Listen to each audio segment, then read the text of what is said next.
Um mês com Maria, grandes bens. 19º dia, o Vigário de Cristo. O primeiro filho de Maria, depois de Jesus, é o Papa. Ninguém pode tirar ao Vigário de Cristo este primeiro lugar no coração de Nossa Senhora.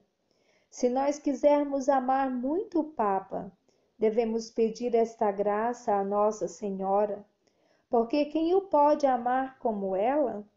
O Papa é nossa rocha, uma rocha evangélica divina, porque criada pela palavra viva de Jesus, Verbo encarnado. Tu és Pedro, e sobre esta pedra edificarei a minha igreja. Mateus 16:18. Justamente São Francisco de Sales dizia que Jesus, a igreja e o Papa são um só. É impossível dividi-los. Eles são a pedra angular, Lucas 20:17, da humanidade, do mundo, do universo a salvar. Por isso existe tanta superficialidade nas palavras de quem diz que aceita Jesus Cristo e a Igreja, mas não o Papa. Quando Napoleão prendeu o Papa Pio VII para decidir algumas questões sobre a Igreja, reuniu ele mesmo em Paris muitos bispos da França e da Itália e queria que deliberassem sobre os pontos em questão, mas os bispos ficaram em absoluto silêncio. Napoleão insistiu e fez fortes pressões. Nada. Então começou a perder a paciência e a ameaçar.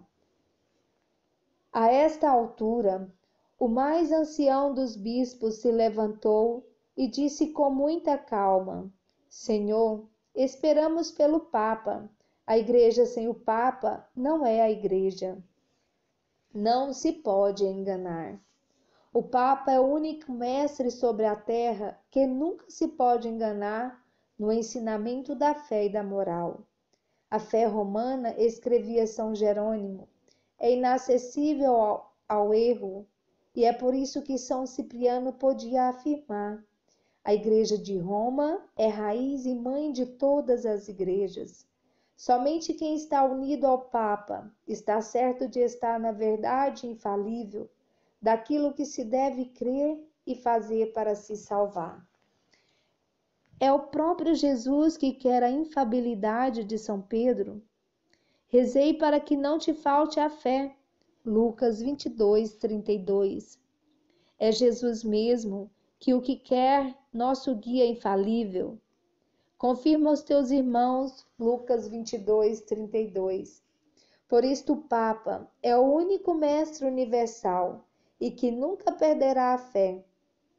Aliás, é o único que pode confirmar a fé dos cristãos, garantindo-a infalivelmente de todo erro doutrinal e moral.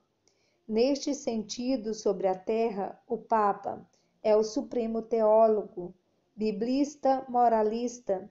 Somente a sua palavra de mestre universal é garantida divinamente por Jesus, caminho, verdade e vida. João 14:6. Por isso São Tomás de Aquino, chamado mestre do mundo, estava pronto em renunciar a qualquer pensamento dos grandes santos padres, em frente ao pensamento do Papa. O fracasso do inferno. Contra o papado, fracassarão não só todos os homens que quiserem lutar, mas todo o inferno. É sempre Jesus a garanti-lo. As portas do inferno nunca prevalecerão. Mateus 16:18. E não só os inimigos não prevalecerão, mas se destruirão sobre esta pedra angular, rocha contra a qual bate pedra e ruína. De fato, contra ela irão lutar aqueles que não quiserem acreditar no Evangelho. 1 Pedro 2:7-8. Contra ela foi bater Lutero, o impenitente heresiarca, que ofendia e maldizia o Papa. Ó Papa, eu serei a tua morte. Sim, eu, Papa Lutero I, por mandamento de nosso Senhor Jesus Cristo e do Altíssimo Pai, te mando ao inferno. Pobre e infeliz Lutero. Contra o Papa se atirou também o terrível Napoleão. O Papa inerme lhe disse: o Deus de outros tempos ainda vive. Ele sempre destruiu os perseguidores da Igreja. Na ilha de Santa Helena, Napoleão lembrava essas palavras e dizia a um amigo: ah, porque não posso gritar daqui àqueles que têm qualquer poder sobre a terra? Respeitai o representante de Jesus Cristo. Não tocai no Papa, senão sereis destruídos pela mão vingadora de Deus. Melhor, protegei a cátedra de São Pedro. Os falsos mestres. Escrevendo a Timóteo, São Paulo ensinava esta importante verdade. Quando não mais se suporta a doutrina sã, procuramos uma multidão de mestres que consentem de secundar as próprias paixões e que falem de fantasias, ao invés de verdades. Segundo Timóteo 4, 3-4. Basta ler certos livros de teólogos considerados grandes e célebres para dar razão a São Paulo, de olhos fechados. E estes teólogos são uma multidão e preparam um mercado enorme de livros e revistas que são mais ou menos iguais à comida podre, avariada ou suspeita, pobres ou incautos que o compram.